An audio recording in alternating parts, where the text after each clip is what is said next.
Olá, muito boa noite. Moradores atentos dão o grito e impedem que funcionário da Prefeitura de Patos de Minas despeje lixo em terreno no Copacabana. Código de Processo Civil entra em vigor com a promessa de agilizar ações. Cidade dos Buracos. Situação da Avenida Dilermando Gomes de Deus é retrato do descaso. Avanço de parada obrigatória provoca acidente entre dois motociclistas. Flagrante. Caminhão para no meio da rua para descarregar mercadorias. Consumo de chocolate na medida certa traz benefícios.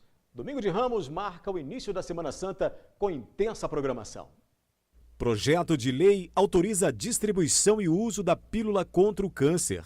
Mamoré precisa vencer fora de casa e depende de resultado de outros jogos para se manter na briga pela classificação. Destaques que você acompanha a partir de agora.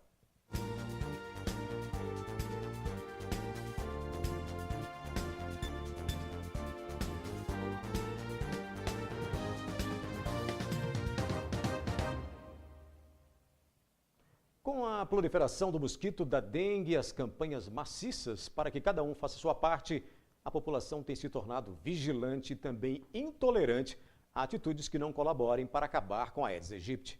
Ontem, eles impediram que um caminhão da prefeitura despejasse lixo em um terreno no bairro Copacabana. Preocupados com a proliferação do mosquito da dengue, alguns moradores do bairro Copacabana, em Patos de Minas, resolveram arregaçar as mangas e colocar a mão na massa. Em fevereiro deste ano, eles organizaram um mutirão de limpeza. Através da ação, o bairro foi limpo e foram recolhidos uma grande quantidade de materiais que poderiam acumular água. A gente lamenta que o país não tem condições de fazer um trabalho efetivo no combate à dengue. Então, cabe a nós, moradores, fazer alguma ação para que ajude aí o município a combater esse mal que vem causando aí, assustando a população. Nós fizemos um mutirão há algum tempo atrás, fizemos um pente fino nos lotes vagos, sujos, e também conscientizamos os moradores para fiscalizar essas pessoas que depositam, jogam material nos lotes, para que nós possamos ter um bairro bom de se viver. Foi conscientização através do nosso WhatsApp, nosso grupo aqui do bairro. Surge as ideias e a associação leva para frente. Foi feito um mutirão na intenção de estar limpando os lotes, que infelizmente os proprietários não limpam, e para conscientizar a população, já que a gente está aí com tantos casos de dengue na cidade. Os moradores ficaram satisfeitos com o trabalho de limpeza realizado. Mas quase que todo o esforço foi por água abaixo.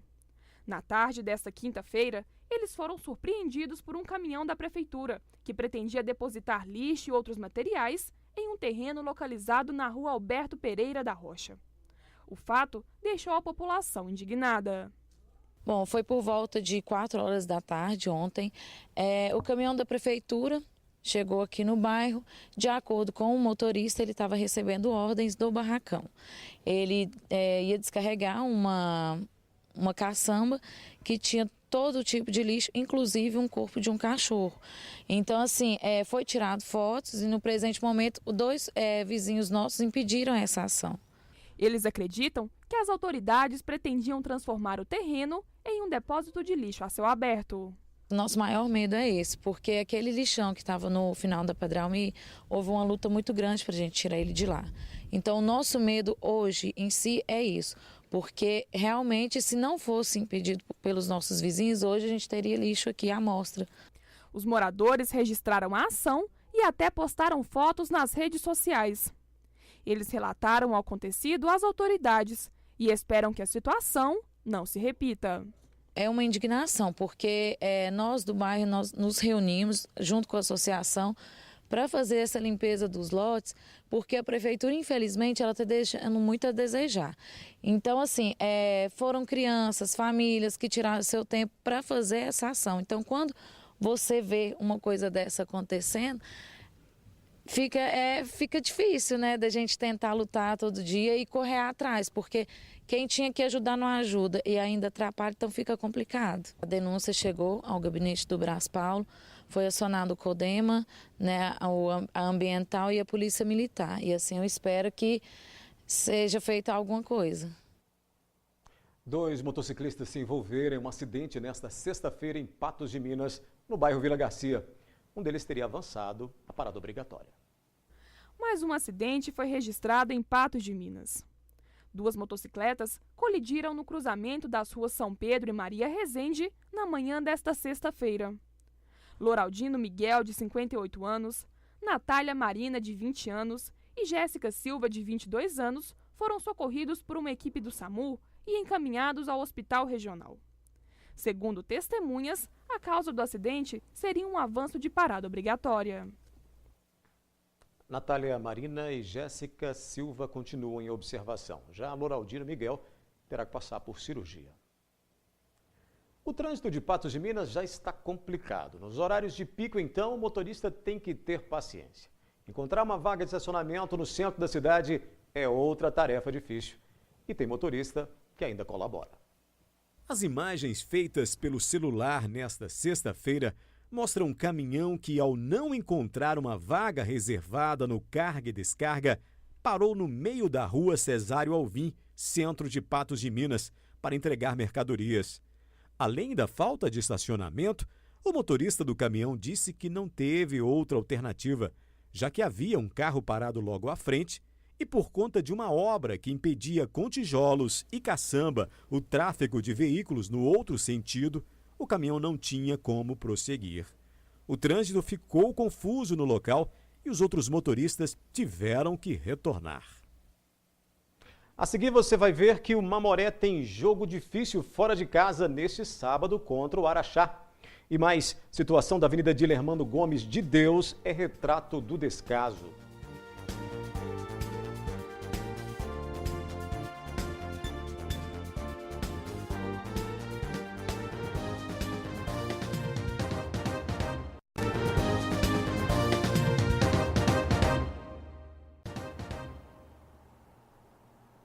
O PMDB instalou hoje da Comissão de Ética do partido para analisar 11 processos que pedem a expulsão da legenda do recém-possado ministro da Aviação Civil, deputado Mauro Lopes.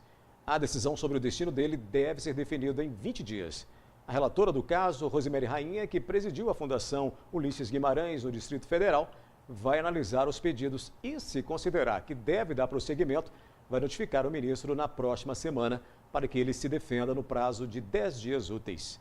Mauro Lopes descumpriu a moção aprovada na última Convenção Nacional do partido, que impedia que qualquer membro do PMDB assumisse um novo cargo no governo de Dilma Rousseff. A Prefeitura de Patos de Minas até iniciou uma operação tapa-buracos, mas terá muito trabalho para recuperar as ruas da cidade. A Avenida Dilermando Gomes de Deus é o retrato do descaso. Quem se arrisca a passar pela via pode se envolver em acidentes e até ter o carro danificado. Que as ruas e avenidas de Patos de Minas estão em péssimas condições não é novidade. A população está cansada de conviver com a precariedade das vias, que acabam trazendo diversos transtornos. A reclamação dessa vez é sobre a Avenida Dilermando Gomes de Deus, no bairro Jardim Recanto. Os buracos estão demais, sabe? Aí o povo vai colocando o entulho, que vocês podem até ver ali na frente ali, que o entulho vai saindo e os buracos ficam a mesma coisa, não resolve nada, sabe? Aí tá uma dificuldade para nós aqui chegar até em casa. E esses buracos constantes, fora esses bueiros também, que quando chove demais, a água fica toda alagada aqui, sabe? E aí a gente custa passar aqui, se for de moto a gente até cai. Agora, assim, de carro também, você não consegue ver, cai dentro dos buracos. E assim, toda hora oficina, né? A via está cheia de buracos. Os veículos que passam pelo local são obrigados a transitar em zigue-zague. E a quantidade de acidentes lá registrados é de se preocupar. Eu já tive que trocar até os amortecedores do meu carro aqui danificando, sabe? Tive que trocar. Vim devagarzinho, às vezes tem algum motorista que é mais estressado, não tem paciência, né? É perigoso também, às vezes a gente pode até bater, dependendo do buraco que a gente cai, né? Trombar em alguma coisa que a pessoa, às vezes, quer vir acelerada atrás da gente, né? A dona de casa, Fabiane Francisca, que o diga. As marcas dos acidentes que ela sofreu enquanto transitava pela avenida estão por todo o seu corpo. Um cachorro atravessou na minha frente por causa dos matos que tá demais, além dos buracos a gente tem que fugir. Os matos estão muito grandes, a gente não vê O cachorro atravessa de uma vez na gente de frente. E graças a Deus que eu estava andando a pé, né? E simplesmente foi só o braço e a perna que deu um escapulamento, não quebrei nada. Eu busco minha menina na escola, a gente vem andando com ela, a gente tem que vir na modalidade mais baixa, na velocidade mais baixa. E a gente vem, o carro vem, fecha a gente cai dentro de um buraco, desvia, aí machuca até ela já deu escoriação também. Infelizmente já não pode estar aqui agora porque está na escola. Mas está terrível, não tem condição de andar de jeito nenhum. A roda da minha moto já está quadrada, de tanto cair dentro de buraco e cair com ela mesmo, sabe? Os moradores também reclamam dos canteiros centrais, que não são podados há muito tempo. Segundo eles, o mato alto acaba atrapalhando a visibilidade. Mato demais, lixo, apesar que a coleta está passando, mas tem muito lixo que não fica. O mato está terrível mesmo, não tem condição nenhuma de ter tráfego. A visibilidade para o mato estar alto não tem nenhuma, está difícil mesmo. Indignado com a situação, o feirante Bruno Rodrigues resolveu tomar algumas atitudes para melhorar a situação da via. Ele arcou com os custos de uma parte da poda do canteiro central e colocou brita nos buracos que estão perto de seu comércio. Os trabalhos acabaram pesando no bolso. Brita, arruma o canteiro central, tem que arrumar. Se não arrumar, adianta deixar um ônibus com 400 negros, bom trabalho, mas eles trabalham uma semana, nós vivemos 365 dias. Tá pesando no seu bolso, né? Pesa, porque ele não paga conserto no meu carro, que eu faço essa rota aqui o dia inteiro. Não tem tempo para ficar redando de buraco. Infelizmente, tinha que ter, porque fica caro. Da última vez nós teve que arrumar esse canteiro do zero, que estava um mato, diarista. Hoje, por exemplo, eu bati nesse lote que não tem nada a ver comigo. Eu bati a faixa dele, tudo de veneno, para ver se não me fecha de novo na esquina ali. Eu fiquei incomodado, que eu fechei a senhora ali, né? Fica no ponto de ônibus, e o mato tapa. Aí você vira, facinho de matar um ali. Bem na esquina, fui, bati o veneno. Pelejando, né? A população já não sabe mais o que fazer e pede que alguma providência seja tomada. Passou da hora. Vai esperar um acidente grave com morte? Porque acidente que tem direto. Por causa que a gente desvia de um buraco, cai, vem outro carro, bate. Tem que tomar atitude, porque aí já a gente tá arriscando a vida já.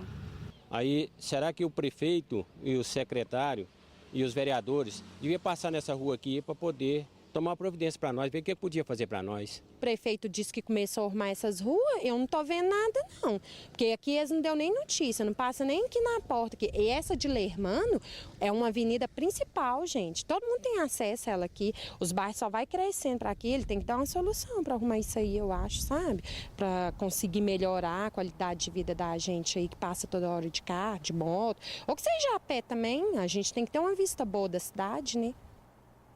A Prefeitura ainda não informou se a Avenida Dilermando Gomes de Deus está na rota das ruas que vão passar pela operação Tapa Buracos, se bem que por ali deveria ser feita uma recuperação total da via.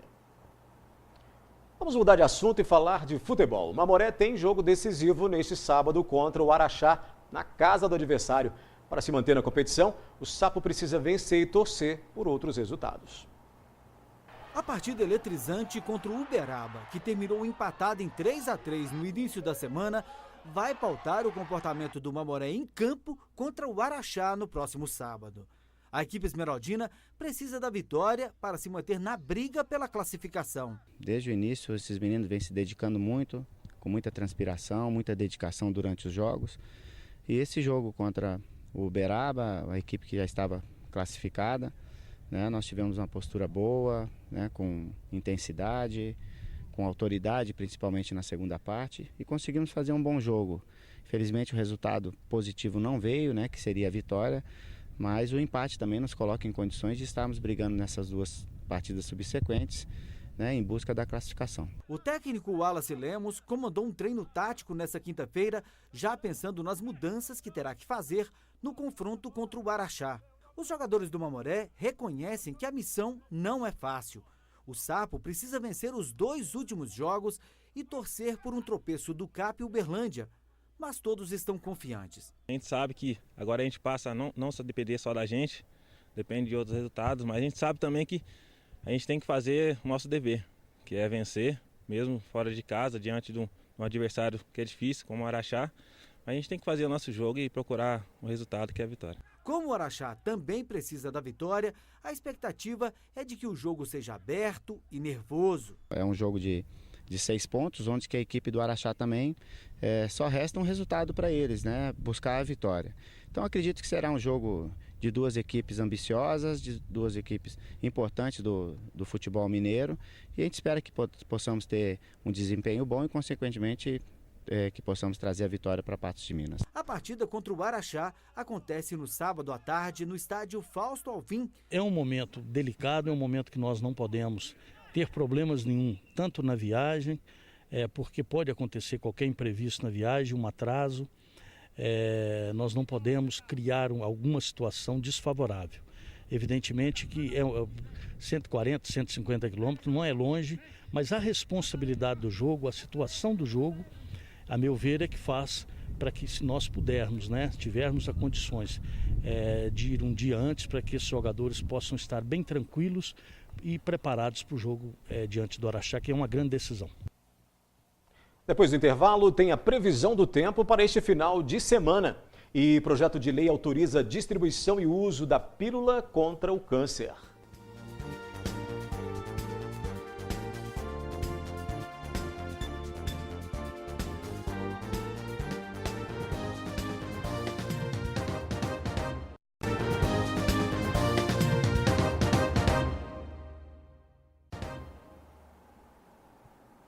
O governo federal arrecadou 87 bilhões 851 milhões em impostos e contribuições em fevereiro deste ano, 11,53% menos que no período de 2015.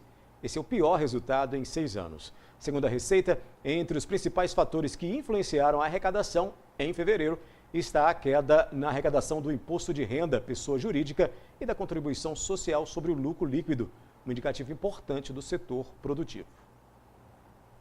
As vendas de gasolina no Brasil caíram 2,6% no acumulado de janeiro e fevereiro de 2016 em relação ao mesmo período do ano passado, segundo a ANP.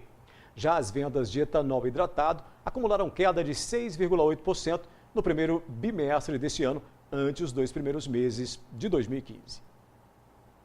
Polêmica envolvendo a pílula do câncer. Um projeto de lei autoriza a distribuição e o uso da fosfoetanolamina. Quem usa, aprova. Os pesquisadores estão divididos. Já os médicos recomendam cautela e mais estudos. Há 2 anos, Lucas vem lutando contra o câncer. Depois de ser avisado pelo médico que só faria tratamentos paliativos, resolveu testar uma pílula desenvolvida pelo Instituto de Química da USP de São Carlos, no estado de São Paulo. Eu experimentei durante um mês. Eu tinha um exame um pouquinho antes de começar a tomar as pílulas e que eu não tinha feito quimioterapia desde então. Comecei a tomar as pílulas e fiz outro exame logo depois. E nesse exame deu redução de uns 200% do volume tumoral e deu redução também da atividade tumoral. A melhora súbita também aconteceu com o seu Ronalvo, que mora em Uberlândia. Aos 75 anos, foi diagnosticado com câncer no pulmão. Debilitado, mal conseguia seguir o tratamento de radioterapia, até que a filha ficou sabendo pela internet da mesma pílula. Depois que ele passou a tomar essa substância, aí ele começou a não ter que interromper, conseguiu fazer o tratamento, conseguiu cumprir as 33 rádios. Meu pai só falava, não estou sentindo nada, não sinto dor, não tenho dor de cabeça, não tenho dor em lugar nenhum, só estou tossindo muito, mas sem dores. Aí o médico pegou e falou, olha, só surpreendeu a equipe médica aqui. O problema é que as pílulas só podem ser conseguidas com autorização da Justiça, porque são fabricadas com uma substância proibida no Brasil. Tem uma coisa que ninguém fala, que é o efeito rebote que a fosfo faz. Se a gente toma a fosfo e interrompe o tratamento, depois de umas 2, 3 semanas, o tempo varia aí um pouquinho, o câncer volta com tudo e volta, muitas das vezes, a pessoa fica num estado muito pior do que estava antes. Foi exatamente o que aconteceu comigo. Em Brasília eu tive a oportunidade de conhecer uma pessoa, ela me disse que tinha 15 anos que teve o câncer dela e ela sarou porque ela não interrompeu o tratamento. De acordo com os pesquisadores, a pílula contra o câncer tem um custo de 10 centavos a cápsula e o paciente precisa de 3 cápsulas diárias. A substância utilizada no remédio é a fosfoetalonamina, que é uma substância já encontrada nas células dos seres vivos. Na dosagem adequada, essa substância funciona como um marcador de células malignas, induzindo o próprio sistema imunológico a reconhecer e combater o tumor. Este pesquisador do Instituto Butantan, em São Paulo, acredita na eficiência da substância. O que acontece com a quimioterapia? Ela mata qualquer célula que está em divisão. O que a fosfetanolamina faz? Ela, ao ser transportada para dentro da célula tumoral, ela vai reparar as falhas metabólicas que essa célula tem e vai induzir a morte dessa célula. Um projeto aprovado na Câmara dos Deputados autorizou a distribuição e o uso do remédio, mas ainda aguarda a aprovação do Senado. Até lá, uma decisão do Supremo Tribunal de Justiça de São Paulo mantém a distribuição suspensa. Isso porque, mesmo sendo estudado há 20 anos, o remédio não passou por algumas fases de pesquisa exigidas pela Anvisa. A tecnologia, ela não é comumente utilizada por esses laboratórios. Então, há necessidade da adequação do laboratório, não só em equipamento, como dos profissionais que fazem ou que produzem, dentro de boas práticas farmacêuticas, esse composto. A morosidade é porque esses testes eles são longos e o que nós queremos, em particular com a fosfetanolamina, é que isso tenha uma precocidade para que ele não leve de 20 a 30 anos para chegar no mercado. Mas é lei. Para que o medicamento chegue às prateleiras, é preciso que a pesquisa siga uma série de exigências. Depois que você descobrir uma molécula, você tem que desenvolver uma formulação. Você tem que verificar se aquela molécula, né, ela é adequada para ser administrada em seres humanos. E aí você faz estudos pré-clínicos, onde tem toda uma caracterização físico-química da droga, você tem testes em animais, né, em mamíferos, em camundongos. Então você faz os testes iniciais, os testes pré-clínicos, faz os testes na formulação, caracterização do medicamento, a formulação em si, os testes de dissolução, os testes de estabilidade dessa formulação que você desenvolveu, para aí sim você fazer os testes clínicos em seres humanos, né, para depois obter o registro do medicamento. Para o pesquisador, o rigor no desenvolvimento das pesquisas é garantia de segurança para o paciente. Nós já temos exemplos aí no passado, por exemplo, a talidomida, né, que foi, né, que hoje a FUNED é a única produtora, né, do Brasil de talidomida utilizada para doenças específicas. Mas no passado ela foi utilizada sem alguns testes e houve, né, vamos falar assim, sequelas para algum determinado grupo de população. Então tem que ser feitos os testes, todos os testes, para evitar qualquer tipo de problema. Para este oncologista, a eficácia da fosfoetalonamina não pode ser comprovada, exatamente pelo fato de a pesquisa ter pulado etapas. São mais de 100 tipos de doenças diferentes. Cada uma tem um tratamento distinto e específico para aquela doença. É difícil pensar numa única droga, numa bala mágica, num remédio mágico que seria eficaz para todos os tipos de câncer. Pode ser que essa substância seja muito boa para algum tipo de câncer, isso não há dúvida. Agora, quão boa, qual dosagem, quais os efeitos colaterais, quem que vai se beneficiar disso, só a pesquisa científica pode nos dizer. Mesmo assim, quem corre contra o tempo não se importa com as formalizações. É inacreditável eles ficarem com essa rejeição. Por que não fazer isso? Por que não liberar? Porque é barato? Porque eu acho que a gente está brigando com briga, como diz, briga de cachorro grande, que vários laboratórios, como que vão querer defender uma substância que é 10 centavos a pílula? Promover a vida é um dom, né, que poucos propagam, né, porque estão atrelados a outros valores comerciais que a fosfetanolamina ela vem para desmistificar esse aspecto também. Esse marco da fosfetanolamina ele pode ser pioneiro para todas as outras pesquisas que outros pesquisadores executam em todas as universidades e centros de pesquisa desse país, que poderão no futuro também embarcar nessa mesma situação. Pegar o que ele tem de informações e poder divulgar, e que essa divulgação possa chegar à Anvisa, que possa ser registrado e que possa ser divulgado. O Conselho Regional de Medicina de São Paulo pediu ontem que médicos não receitem aos pacientes a pílula do câncer, sob o risco de cassação do registro profissional.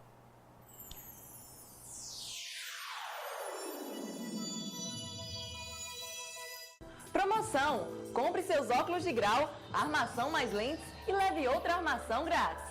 Vem para New Color Fotiótica. Começa no domingo o outono. Vamos ver como se comporta o tempo em nossa região com a chegada da nova estação. O sábado em Patos de Minas será de sol com algumas nuvens e não chove. A temperatura mínima será de 17 graus e a máxima poderá atingir os 33. O índice ultravioleta registra 7 e é considerado alto. Em Carmo do Paranaíba, mínima de 19, máxima de 31. Coromandel, mínima de 20 com máxima de 32.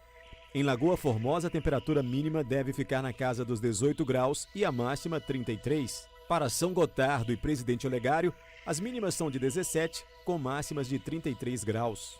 O domingo em Patos de Minas também deverá ser de sol, sem previsão de chuva. A temperatura mínima deverá ser de 17 graus, com a máxima podendo atingir os 32. O índice ultravioleta marca 7 e é considerado alto. Em Matutina, mínima de 16, com máxima de 28. Em Varjão de Minas, mínima de 19, com máxima de 29 graus. Guimarães, mínima de 19 e máxima de 30. Em Rio Paranaíba, a temperatura mínima pode ser de 17, com máxima chegando aos 31.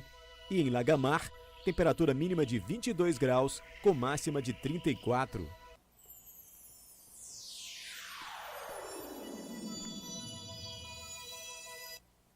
Já já você confere os preparativos para a Semana Santa em Patos de Minas. E consumo de chocolate na medida certa traz benefícios.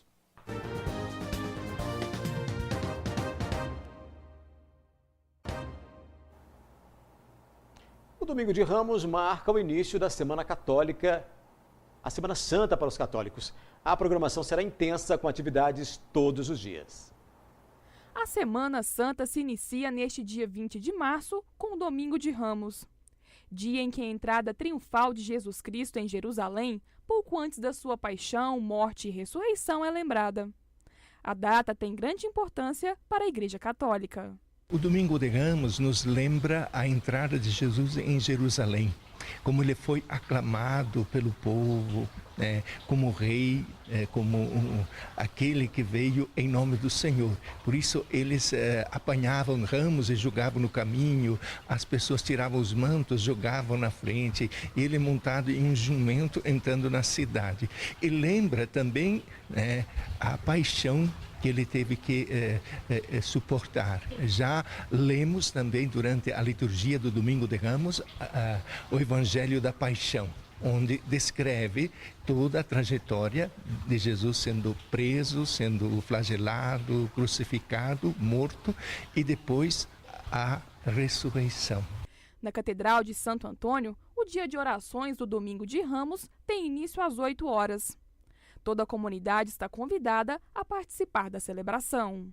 E nós queremos celebrar isso com os fiéis, e convidar todos a participar nas suas comunidades das celebrações, sobretudo começando já com o Domingo da Paixão, o Domingo de Ramos, onde serão abençoados os ramos e depois se faz a procissão com os ramos e se continua a liturgia na igreja e celebrando daí já a abertura solene da Semana Santa.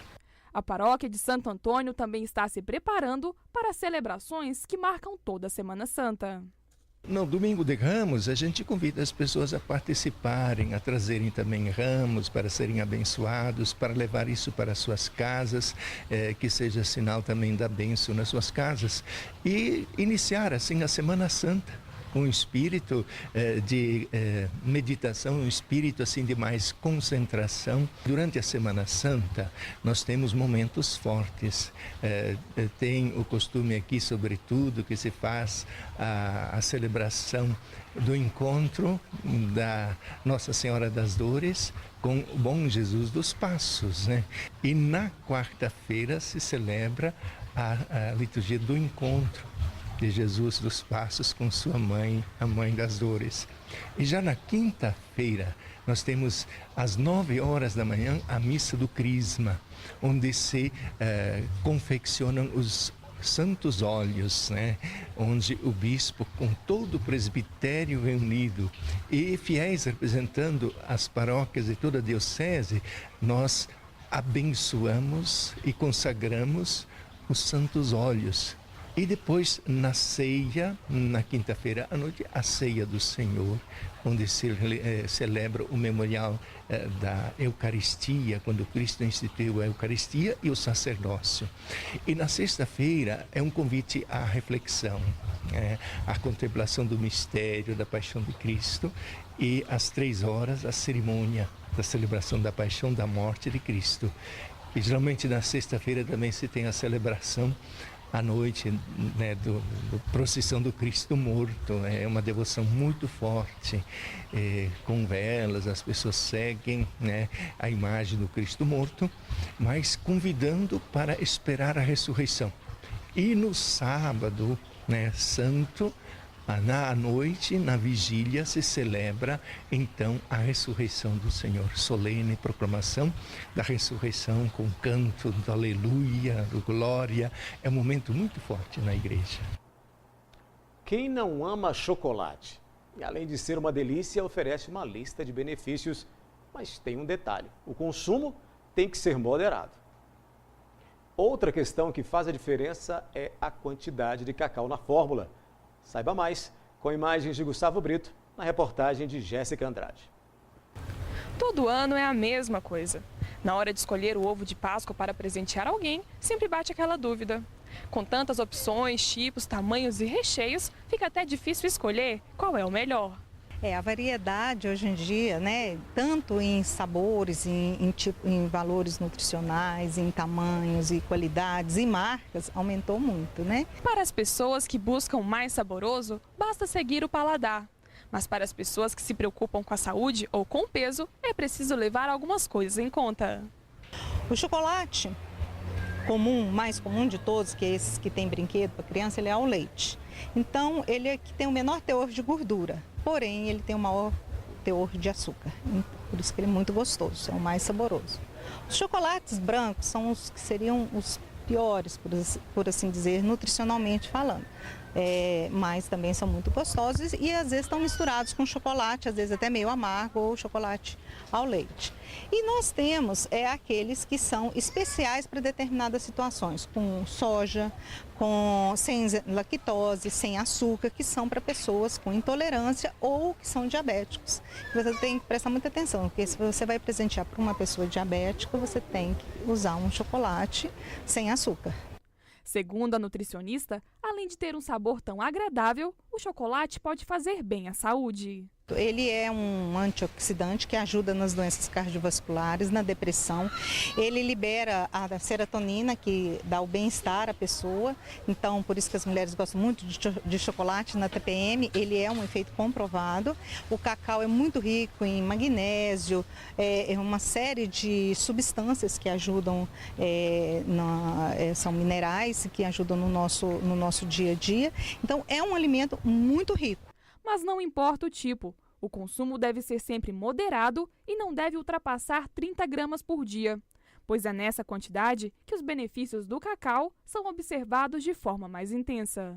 Olha, nós temos que tomar um cuidado porque é muito calórico. Então, se você pegar um chocolate e olhar o valor calórico, a gente assusta, né? Então, o que a gente recomenda? Picar, colocar num vidro e colocar na geladeira ou fora, se não tiver muito calor, e ir comendo todo dia um quadradinho. todo dia você come, todo dia você está matando a vontade e não come muito de uma vez. Então você vai estar trabalhando o lado nutricional e não vai estar atrapalhando a sua dieta, o seu controle de peso e todas as outras coisas que você queira controlar, né? E para quem ainda não comprou os ovos de Páscoa, a orientação da nutricionista é ficar de olho na validade. A gente tem que levar em conta para quem você está dando e o que você quer. Então, como eu falei, se é uma pessoa diabética, tem que ser um ovo sem açúcar. Se é uma pessoa que tem alergia a castanhas, amendoim, a nozes, tem na próprio chocolate, na casquinha, tem. A gente tem que tomar muito cuidado, que pode desencadear um fator alérgico. E você tem que olhar o valor nutricional, porque ali tem os ingredientes, né? E perto dali tem a data de validade, igual eu te falei. Então é um alimento que é muito gostoso, muito saudável, deve ser consumido, não deve ser retirado da nossa alimentação até diária, porém em pequenas quantidades. Daqui a pouco o Código de Processo Civil entra em vigor, com a promessa de agilizar ações.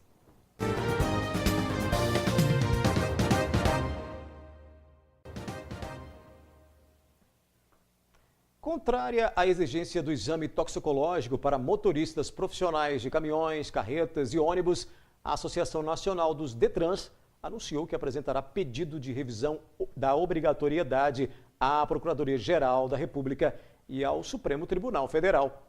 A intenção é evitar prejuízos aos motoristas que precisam realizar os testes, mas encontram problemas por falta de laboratórios ou unidades de coletas, além dos altos custos do serviço. Entrou em vigor hoje o novo Código do Processo Civil. O texto, que passou por quase 5 anos de debates no Congresso Nacional, busca garantir maior efetividade aos princípios constitucionais e nasce com a promessa de assegurar processos judiciais mais simples e rápidos. Foram 6 anos de discussões até que o processo de elaboração e aprovação fosse concluído para a entrada em vigor do novo Código de Processo Civil. As mudanças, válidas a partir desta sexta-feira, vão impactar na tramitação de todos os processos, com exceção de matérias trabalhistas e criminais. Praticamente todas as ações judiciárias vão sofrer impacto. As causas criminais e as causas trabalhistas sofrem um impacto menor, porque o Código é de processo civil. Mas assim, mesmo ainda em pouco nível, essas causas podem ser afetadas, mas principalmente as causas que não são criminais e não são trabalhistas. Praticamente todas que não são criminais e não são trabalhistas vão ser profundamente afetadas por esse código. O principal objetivo da criação do novo Código de Processo Civil é dar mais agilidade no julgamento das ações. No modelo antigo, com tanta burocracia e as inúmeras possibilidades de recursos, já teve casos aqui mesmo na região de levar até 30 anos na justiça para serem julgados. Com o novo Código de Processo Civil, a expectativa é de que os processos sejam julgados com mais celeridade. A pretensão, o esforço de todos, do Congresso e dos advogados que contribuíram, para os juristas de modo geral que contribuíram para esse código, é um sentido de acelerar.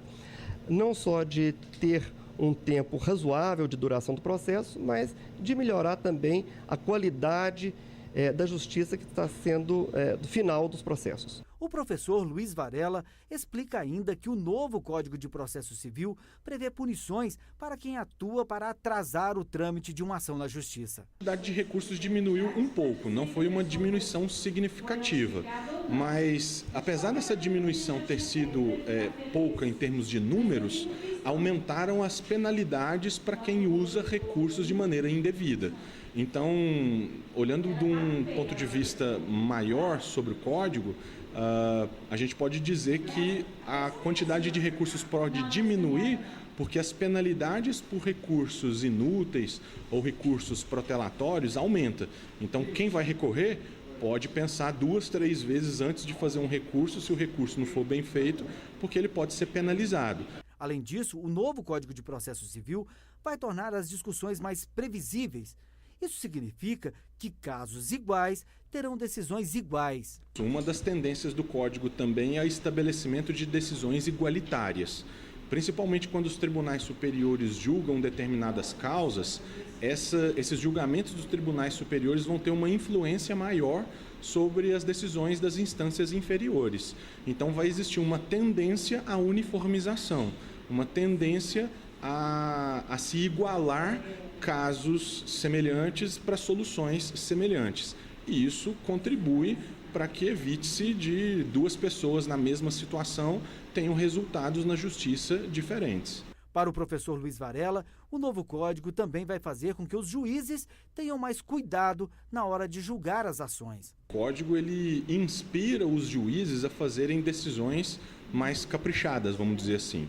E a longo prazo se espera que essas decisões mais caprichadas, mais bem elaboradas, desestimulem recursos, desestimulem o andamento protelatório do processo. Então, uma decisão muito bem feita, ela é mais difícil de ser revisada em recursos. Os juristas são unânimes em afirmar que o novo Código de Processo Civil trará benefícios para toda a sociedade, com a positivação dos princípios constitucionais. Um deles, por exemplo, é a melhora, a obrigação que o juiz vai ter de fundamentar todos os argumentos arguídos pelas partes, porque chegaram a um consenso que não basta o direito de alegar, e sim que aquelas alegações sejam seriamente enfrentadas pelo Poder Judiciário. Isso melhora, com certeza, a qualidade das decisões e tira a parte de algum pasmo, se aquela decisão, eventualmente, ele não entender. Ele vai poder ler e agora vai compreender o porquê que foi procedente ou improcedente o seu pedido. Por hoje é só. Mais informações em nova edição amanhã às 19 horas no NTV News e também pelo site patujá.com.br. Uma boa noite a todos e um excelente final de semana.